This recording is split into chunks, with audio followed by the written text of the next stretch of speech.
We come now to the culmination of our symposium. We have one more speaker left, and this is my colleague Paul Hofer. Yeah, I would probably not be here or doing this or also working in this pilgrimage project if it wasn't for a very communal spirit. So Paul, thank you for accompanying me these last few years, and the stage is yours if you want to hear about it. Oh, hello, everybody. My name is Paul Hofer. I will do a quick introduction for those who don't know me.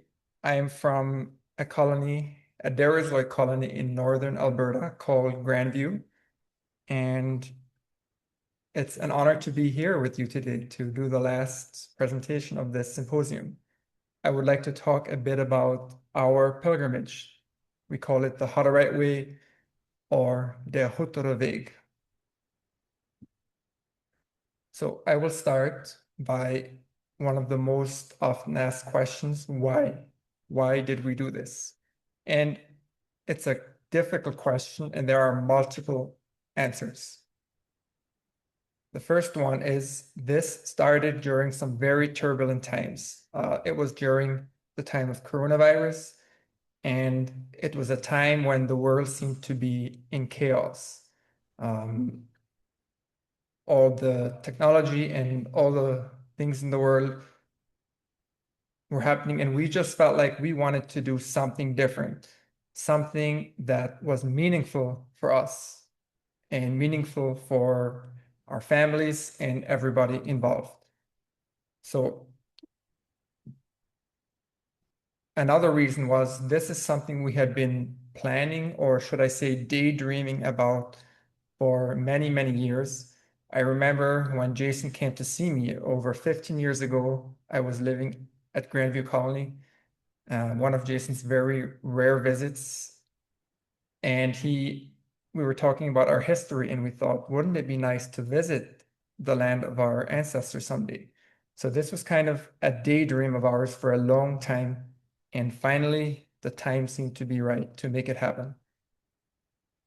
And of course, as you know, we're both Hutterites, so this is something very personal to us, this history and the root here in Europe. Also, of course, I think the answer that is the most true for us is this. It was just an inner calling. Something within us told us it's time to do this. We don't really know why, so we can talk about the why all we want, but the real reason is something within us just decided it's time, and that's what happened. So we have seen this picture many times already, this symposium, but if you look at it, it seems kind of chaotic. Like, what is really going on here? There's arrows and there's lines, but what does it all mean? Lucky for us, if you sit down and look at the Chronicle, especially the Corinthians, they had a very detailed journey of exactly the route that they took in the map, the route that they took. So the year before coming here, we did some research, we made a map, and we managed to find more or less the exact route that the Hutterites took, which is quite remarkable, I think, that we still have this information to this day. So you can see this on our website. This is the route that we decided to take. And the red part here, we walked on foot. The yellow stars are sites of interest. And the blue part here is when we went on kayak on the Danube or the Donau. And the reason we did that is because the Corinthians also traveled on the Donau. Maybe not on kayak, but on a bigger, much larger boat. So we wanted the journey to be as accurate as possible, and we wanted to recreate the migration that they did.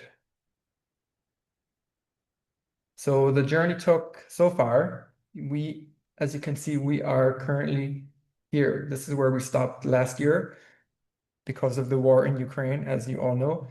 And so far, we have walked and paddled for 3 summers. over 3,000 kilometers. So Astrid, please.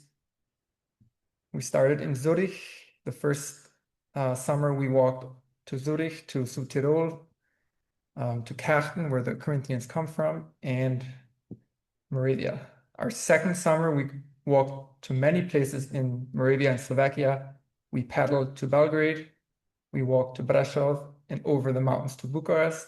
And last year, we did this final stretch to the Ukrainian border. So this is what we looked like on day one. I would say we were quite naive. We were young and fresh. We had way too many things. If you can see here, Jason had a laptop. My guilty pleasure was I had my little ukulele. I thought, we'll have some time, let's make some music. It was all way too much, which we realized 3 days later when we tried to cross the mountains in Switzerland.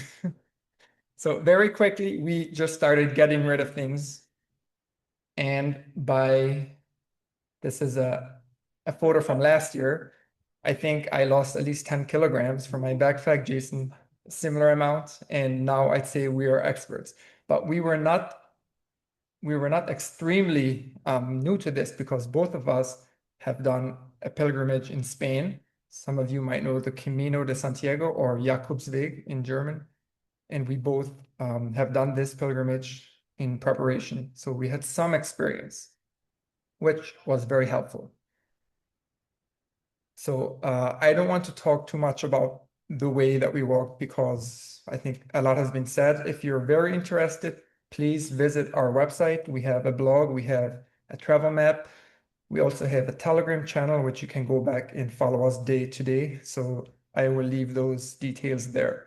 But what I want to talk about now is what we experienced on a more personal level. So first, let me talk about the difficulties. Of course, fatigue and tiredness. Some days we walked as much as 50 kilometers, which is, a 10 to 12-hour day. And it took a lot out of us. Also, after 2 or 3 months of walking, I feel like our bodies, even though we adapted to this pace, we just started to run out of energy. So we had to deal with fatigue and tiredness on a day-to-day basis. There was extreme weather, mostly extreme heat. The last few days has been very hot here, and this is something we have seen similar temperatures in Romania, especially. We saw plus 30, plus 35, and we didn't let that stop us. We just drank a lot of water and kept walking. In Serbia also, we got hit by a small hurricane, but thanks to the locals who saved us, we managed to survive that as well. Lodging was another difficulty. We brought our tents and we used, most of the time, we found a nice place to camp, either in the wilderness or we found a local who let us use their backyard. Many times as well, somebody invited us to stay. So I'd say what was difficult at first is leaving in the morning and not knowing where will we stay. That was like a psychological challenge that never left us, even to the last day. It's still something we had to think about and deal with. And there was harassment. I would say not a lot, but it did exist.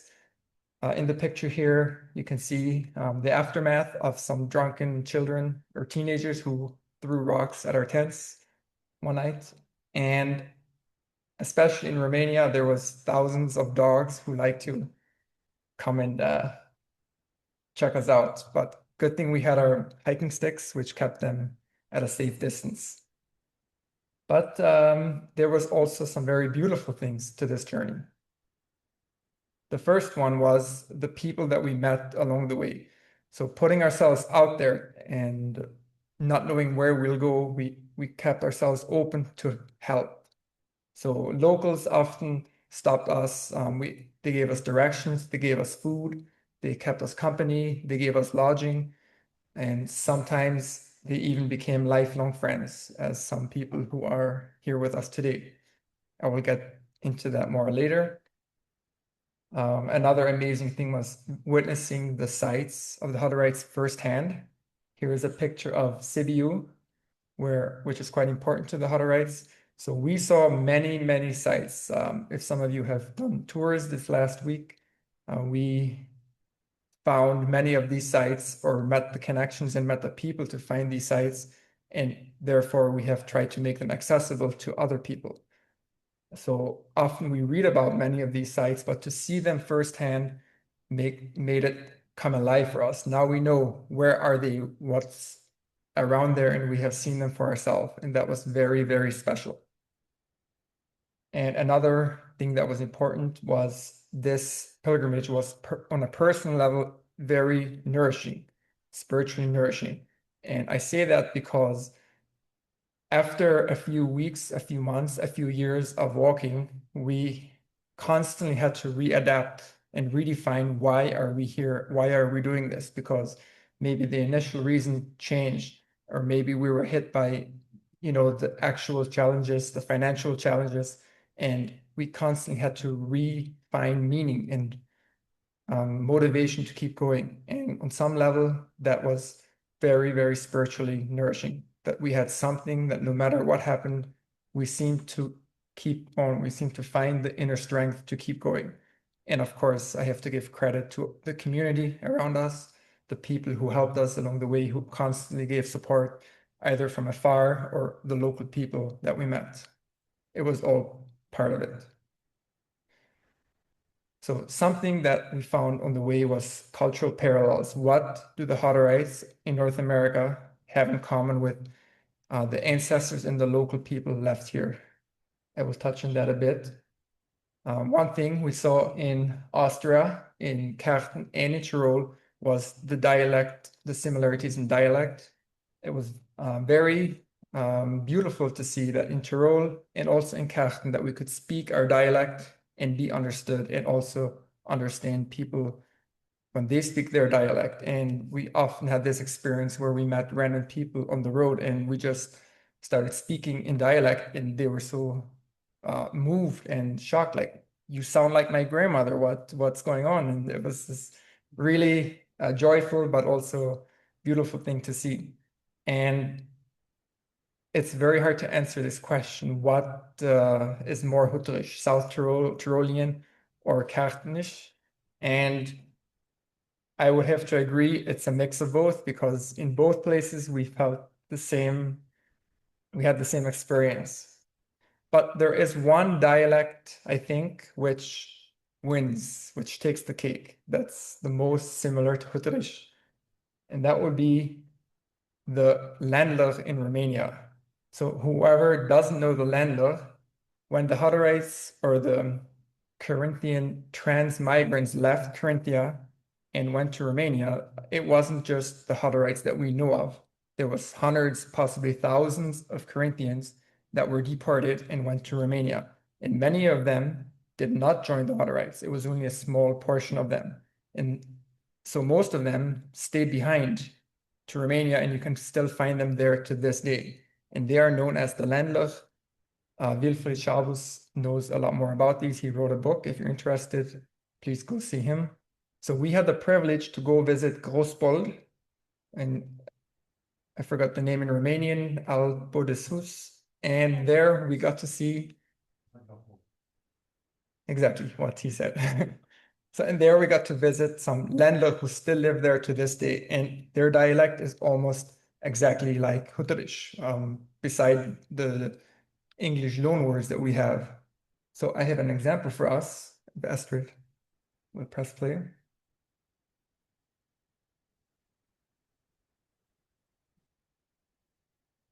Wow, look at this. Ruben, Ruben, wo du gestern erzählt hast mit den Eisen, dann hat man wie Ruben mit dem Eisen gefischt. Nein, ja. Ruben, Krassenwitz. Krassenwitz, das ist ein krasser Witz. Das war's. So, das ist gut. Astrid. Weiter. Danke. So this was a small example. As we can see, I've always been extremely curious where the word kratzavets comes from, which is Hutterisch for cucumber, because it's definitely not German. And we realized it comes from the Romanian castraveți, or plural castavets. So thank you, Romania, for this lovely word, which the Hutterites now have. So let's go to the next slide. Yeah. Another thing that we found, a cultural parallel, was food. One example here, we can see almost an identical replica of Hutterisch nukelin, which we saw in Nikolčice. Dr. Pavel's wife made them for us for lunch, and it was literally Hutterisch nukelin, which I haven't seen since I left our community. Another example is poppy seed pastries, which some of you have seen here in this part and in the East as well. They love to eat poppy seeds, and that's something the Hutterites do. And of course, ducks and geese. I found the further east you get, the more they eat ducks and geese, and they even raise them, and we see them all the time. So it's an example of how food was a cultural parallel. So I would like to talk about the Hutterite or the Haban legacy in Moravia and Slovakia. So we've heard about this a lot today already.